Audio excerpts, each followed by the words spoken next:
மெய்யே உன் பொன்னடிகள். பெருசா நடத்தணும்னு நினைச்சேன். சரி, சுருக்கமாவே பிடிச்சிருவோம்.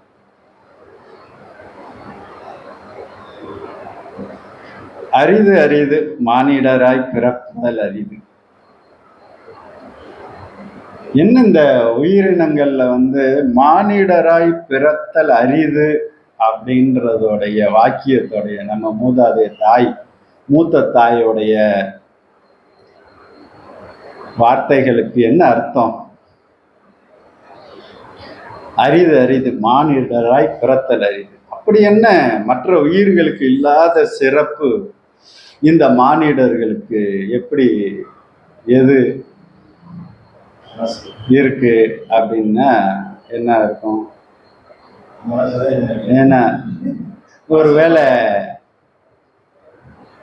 அப்படி ஒரு சிறப்பான மற்ற உயிர்களுக்கு இல்லாத ஒரு சிறப்பு இந்த மானிடனுக்கு தன் தேவைகளுக்கு அதிகமாக சொத்து சேர்த்து ஏன்னா தனக்கு மிஞ்சி தான் பிள்ளைகளுக்கு அடுத்த வாரிசுகளுக்கெல்லாம் சொத்தை சேர்த்து வச்சுட்டு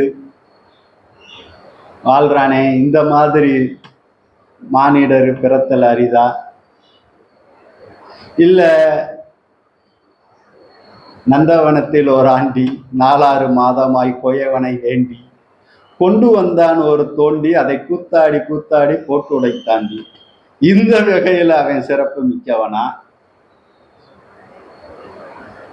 இல்ல மெய்ப்பொருள் இதுதான் தெரிஞ்சும் கூட இந்த உலக மாயையில சிக்கிக்கிட்டு கடமை, என் சேவை, என் உரிமைன்னு தெரிகிற கூட்டம் இருக்க, அது சிறப்பான மானுடமா, அரிதான மானிடமா?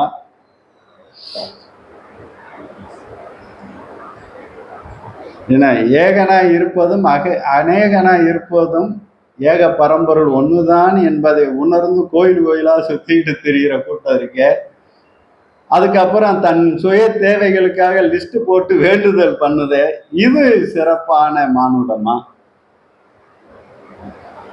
என்ன அரிதான பிறப்பு! இந்த பிறப்பின் அரிது அரிதுன்னு சொன்னதுக்கான ஒரு அரிது போட்டிருந்தாலும் பரவாயில்ல, இந்த கேள்வி 2 அரிது போடுது. 3வது வேற, மானுடராய் பிறத்தல் அரிது, 3வது இன்னொரு அரிது. அப்படி என்னதையா இருக்கு? எனக்கு ஒண்ணுமே விளங்கலையே. தெரிஞ்சா சொல்லுங்க. மனம் எல்லாத்துக்கும் தான் இருக்கு. மனசை உணர்றான். ஒரு நாய்க்கு பிஸ்கட் வச்சாலும் அது கரெக்டா, இவன் பிஸ்கட் வச்சாலும் ஒரு மாசம் சென்று வந்தாலும் கரெக்டா நம்மளை வாழாட்டும், இன்னைக்கு ஏதாவது வைப்பானான்னு. அப்ப அதுக்கு தெரியாமலா இருக்கு? இவனுக்கு தான் அது தெரியல. ஒரு வருஷம் ஒரு மாசம் ஃபுல்லா பிஸ்கட் வச்சாலும் நன்றி இருக்காது. அடுத்து அதுதான் அரிதா இருக்கும். அடுத்து வேற அறிவின் வளர்ச்சியிலையும் சிந்தனையிலையும் உயர்ந்தது.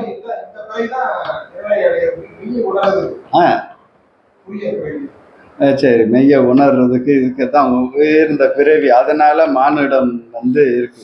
ஆனா நம்ம புராண இதிகாசங்கள்ல நாரைக்கு பன்றிக்கெல்லாம் முக்தி மோட்சம் கொடுத்துருக்காங்களே, ஏன்? அதனால கடந்து வந்துட்டோம். இங்க அறிவுன்னு போட்டதுக்கு எல்லாமே தெரிஞ்சும் கூட தெரியாதது மாதிரி இந்த மாயையில சிக்கிக்கிட்டு தெரியுது. எனக்கு என்னமோ இதுதான் அரிதா தெரியும். ஏன்னா மற்ற பிறவிக்கெல்லாம் இது தெரியாது, அது ஏகாந்தமா தெரியுதுங்க. ஏன்னா அதுகளுக்கு இந்த மாதிரி பகுத்து பார்க்கிற அறிவெல்லாம் இல்லை. ஆனா பகுத்து பார்க்கிற அறிவு கொண்ட இந்த மானுடம் பகுத்து பார்த்துட்டு அதற்குள்ள கண்டுக்காம தெரியுது பாரு.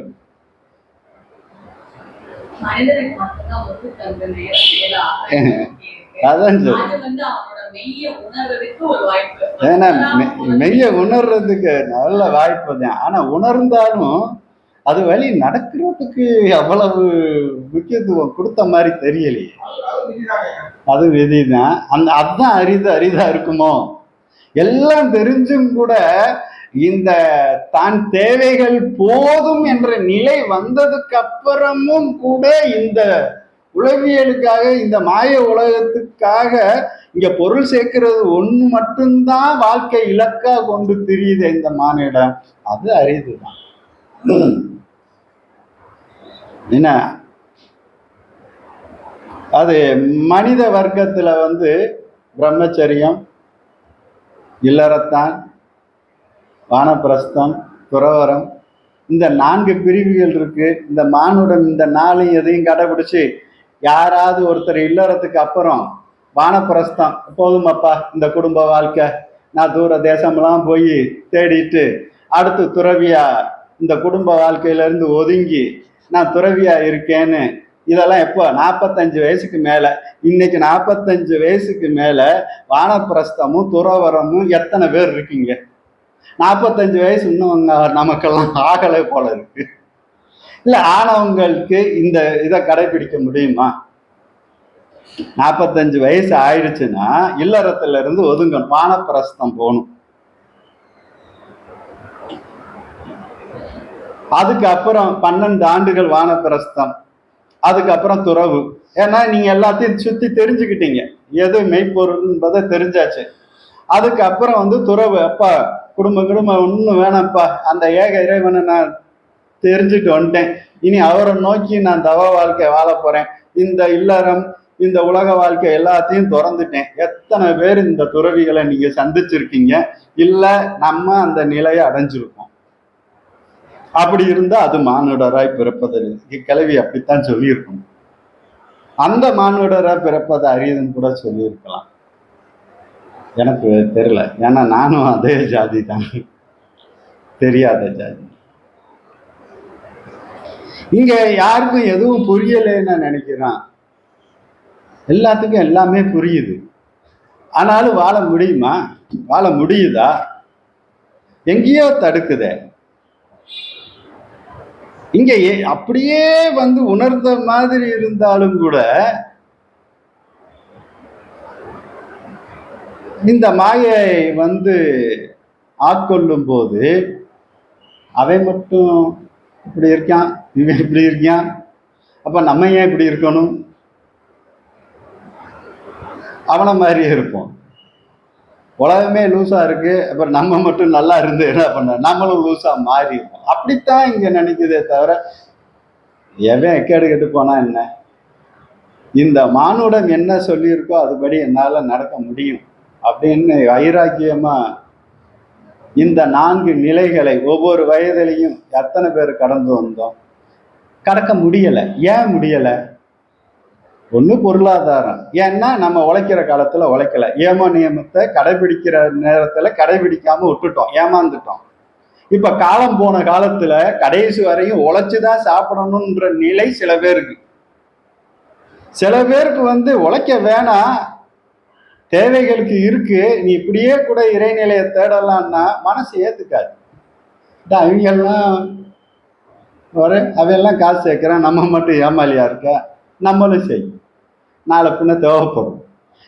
ஏற்கனவே உன் பிள்ளைகளுக்கு வேற இருக்கடா, இல்லை அடுத்தடுத்த பிள்ளைகளுக்கெல்லாம் வேணும், யாருக்கு வேணும்? அது உழைக்காதா? ஆனாலும் இந்த அறியாமையில வாழ்ந்துகிட்டு இருக்கோம் இல்லையா? இந்த ஜென்மம் எல்லாம் பிறத்தல் அரிதா. சரி, இது ஒரு சாமானியனோட நிலை, அவங்கள பத்தி நம்ம பேச வேணாம். நம்ம கொஞ்சம் தவ வாழ்க்கையில வந்துட்டோம். நம்ம என்ன நினைக்கிறோம், அப்படியே கொஞ்சம் உயர்ந்த ஒரு பவரோட நம்ம எல்லாம் தவம் பண்ணி ஒரு கெத்தா இருக்கணும். இது ஒரு அரிதா? இல்ல, நம்ம எல்லாம் இந்த ஈஸ்வரர்களுக்கு ஈக்குவலா இருக்கணும். இது ஒரு உயர்ந்த நிலையா அப்படின்னு மாணிக்கவாசகத்தை போய் கேட்டா இந்த என்ன சொல்றாரு, புல்லாகி பூடாய் புழுவாய் மரமாய் பல்லிருகமாய் பறவையாய் பாம்பாய் கல்லாய் மனிதராய் தேவராய் வல்ல அசுரராய் முனிவராய் தேவராய் செல்லாய் நின்ற இத்தாவர சங்கமத்தில் எல்லா பிறப்பும் பிறந்து இழைத்தேன். அவர் சொல்லிட்டாரு, ஓரறிவுல இருந்து அந்த தேவன் வரை அம்புட்டும் பிறந்துட்டேன்டா. ஐயா, எனக்கு எதுவுமே சரியா வரல, எல்லாமே பிறந்த எதுவுமே எனக்கு சரியா வராது. இப்ப நம்ம என்ன நிலையில இருக்கோமோ அதையும் சேர்த்துதான் சொல்றாரு. எல்லா பிறப்பும் பிறந்து இழைத்தேன், திரும்ப திரும்ப தயா வந்துகிட்டு இருக்கேன். போடுங்களா இது அப்படின்னு சலிச்சு போய் சொல்ற. நம்ம கூட ஏதோ ஒரு எதிர்பார்ப்போட இருக்கோம், அந்த எதிர்பார்ப்பையும் தாண்டி போய் பதில் அவரு சலிச்சு போறாரு. இது கூட எனக்கு வேணாம். என்ன இருக்கு?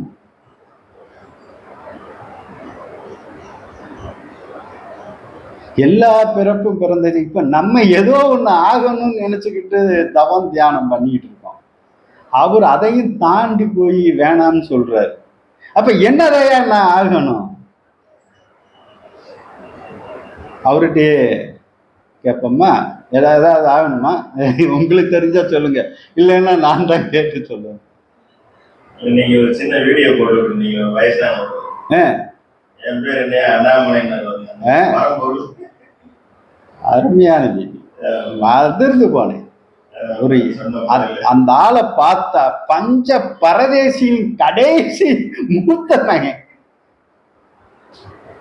அப்படிப்பட்ட என்ன சொல்றான், எனக்கு எல்லாம் கொடுத்துட்டார், நடக்க முடியல அண்ணாமலையார், எல்லாம் கொடுத்துட்டார், நல்லா தெரியும்.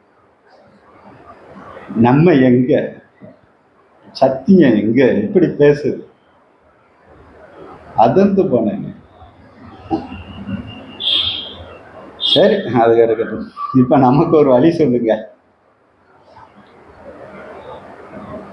எல்லாம் பிறந்து இழைச்சாச்சு. இப்ப நம்ம தேவாதி தேவனை ஆகிறதுக்கு கூட அவருக்கு விருப்பம் இல்லை. அதுவும் கூட எனக்கு மீண்டும் பிறப்பு தாயா.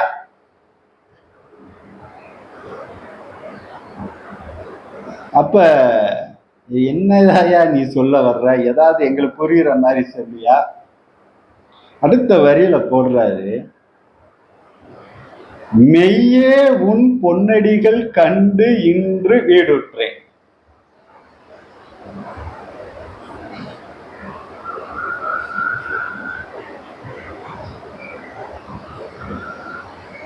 மெய்யே உன் பொன்னடிகள் கண்டு இன்று வீடுற்றேன். அப்ப நான் என்ன ஆகணும்? வீடு பேர் அடையணும். வீடு பேர் அடைகிறது தான் இலக்கா? வீடு பேருன்னா என்ன? முக்தி. அப்ப இந்த முக்தி, இந்த வீடு பேருன்றது என்னவா இருக்கும் அப்படின்னு கேட்டா, திருவள்ளுவர்கிட்ட போய் நம்மள்கிட்ட கேட்டோம்னா, கட்டுறதுனால ஆன பயன் என்ன சொல்றாரு? ஏய், நீ அறிவை வளர்த்துக்கிறது எதுக்குடா அப்படின்னா, அந்த ஆதியை தொழுவதற்கு தான். என்னையா சொல்ற? இந்த கல்வி கற்கிறது எதுக்கு? அறிவை வளர்த்துக்கிறது. இந்த அறிவு ஒழுக்கமா மாறணும், ஒழுக்கம் அன்பா மாறணும். ஏன்னா உனக்கு கல்வி அறிவு இருந்தா பத்தாது, அதுல ஒழுக்கம் இருக்கும். நீ ஒழுக்கமா எப்படி நடந்துக்கணும், எப்படி வாழணும், எப்படி இருக்கணும்னு ஒழுக்கம் வேணும். அறிவு இருந்தா, அறிவு எல்லாத்துக்குமே இருக்கு.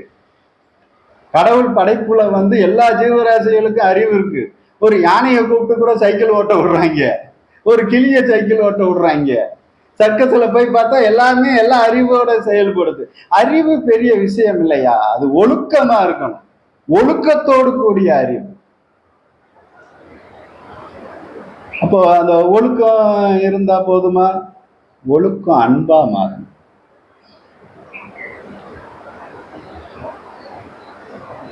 நான் அறிவாளி, நான் ஒழுக்கமானவன், நான் யோக்கியன் சொல்லிட்டு தெரிஞ்சா பத்தாது, அன்புள்ளவனா இருக்கணும். அன்பு என்ன? தான் குடும்பத்தாருக்கும் தன்னுடைய பிள்ளைகளுக்கும் அளவுக்கு அதிகமா சொத்து சேர்த்து வச்சு 2-3 தலைமுறைக்கு சேர்க்கிறதா? அது அன்பா? சரி, அது வரையில கூட அன்பா. இந்த அன்பு இப்படியே நிக்குமா? இந்த அன்பு அருளா மாறணும். அருளுக்கும் அன்புக்கும் என்ன வித்தியாசம்? தான் பிள்ளைகளுக்கு சொத்து சேர்த்தவர், அது அன்பு. இந்த உலகத்தோட எல்லா பிள்ளைகளுக்கும் உன்னால ஏதாவது செய்ய முடியுமா? உன் பிள்ளைய நலனுக்காக சேர்த்த அது அன்பு. எதை வேணாலும் அருள், எதை வேணாம்.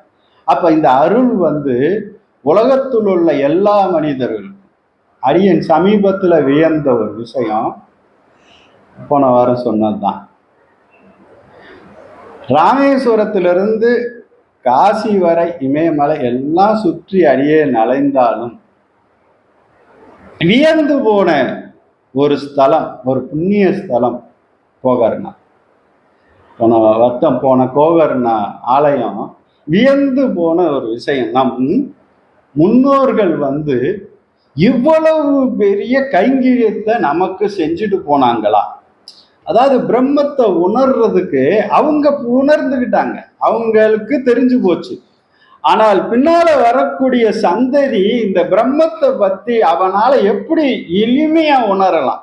இப்போ அமர்நாத் யாத்திரையை பத்தி சொன்னது மாதிரி பிரம்மத்தை உணர்றதுக்கு அங்க பிரம்ம ரகசியம் தெரியும், பிரம்ம ஞானம் போதிக்கப்படும். ஆனா இந்த பிரம்மத்தை நான் தொடணும், இந்த பிரம்மம்னா என்னன்றத நான் உணர்வு பூர்வமாக நான் அறிஞ்சுக்கணும். எப்படி தெரிஞ்சுக்கலாம்? அவ்வளவு மெனக்கிட்டு அந்த கருவறைய தயார் பண்ணி அதுக்குள்ள இந்த ஆத்மலிங்கத்தை புதைச்சு அந்த ஆத்மலிங்கத்தை தொடும் போது உனக்கு ஆத்ம அனுபவம் கிடைக்கும். எவ்வளவு வியந்த விஷயம்! இப்படி ஒரு ஸ்தலத்தை வெவ்வேறு நிலையில வெவ்வேறு விஷயத்தை நம்ம உணர்ந்திருக்கோம்.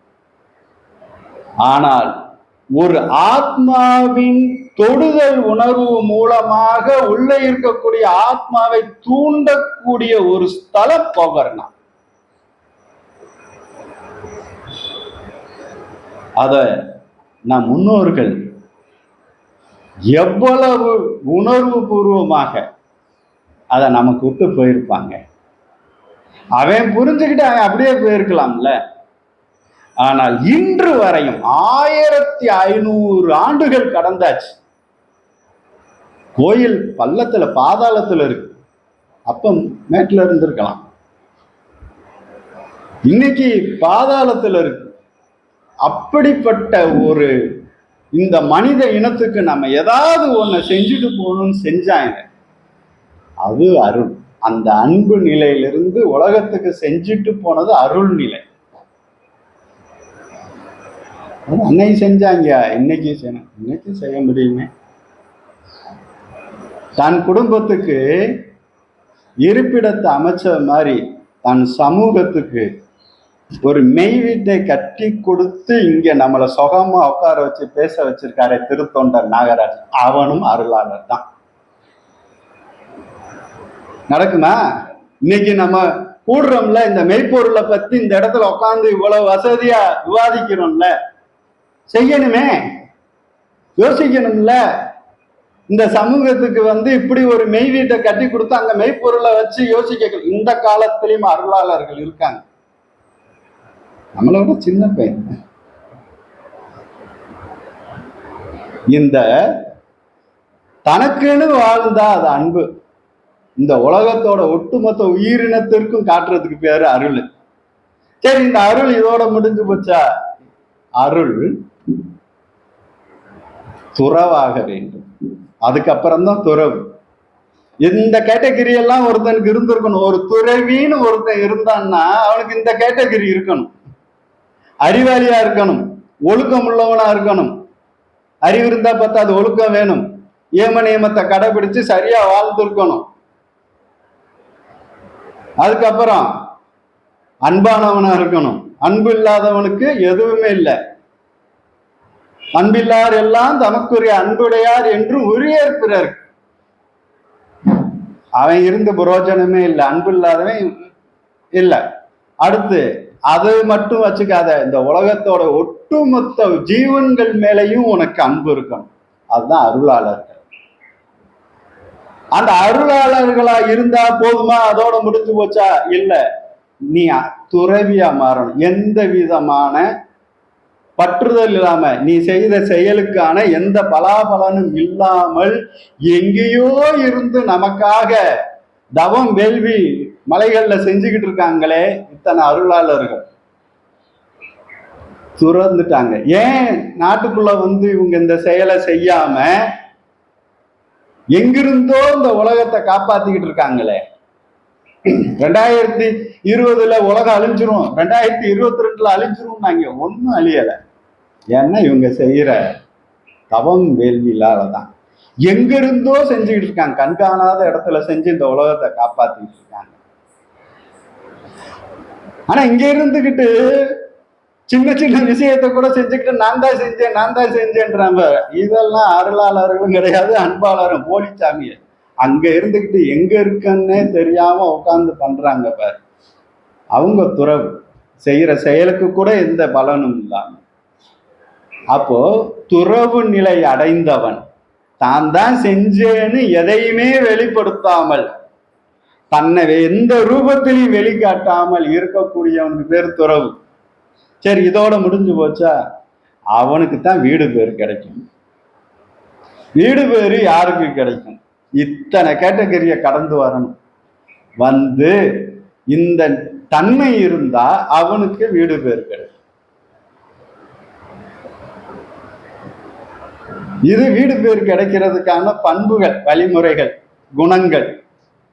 வீடு பேரை எப்படி நான் அடையணும்? இது வருஷ பண்புகளை என்னோட ஒருத்தனுக்கு இந்த குணம் இருந்தா வீடு பேர அடைஞ்சா, இந்த குணத்தை அடைகிறதுக்கு நான் என்ன செய்யணும்?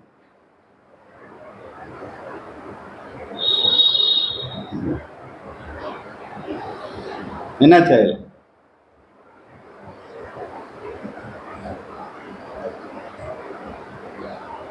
என்ன செய்யலாம்? ஏதாவது ஐடியா இருக்கா? இதே மாணிக்கவாசகர் அந்த வார்த்தையை திருப்பி பார்ப்போம். மெய்யே உன் பொன்னடிகள் கண்டு. ஏன் பொன்னடிகள்னு போட்டாரு? மெய்யே உன் அடிகள் கண்டு இன்று வீடு விட்டுறேன் போட்டிருக்கலாமே, ஒன்றும் தப்பு இல்லையே, வேலை முடிஞ்சு போச்சு இல்ல. ஏன் பொன்னடிகள்னு போட்டார்? ஒளி மிகுந்த திருவடி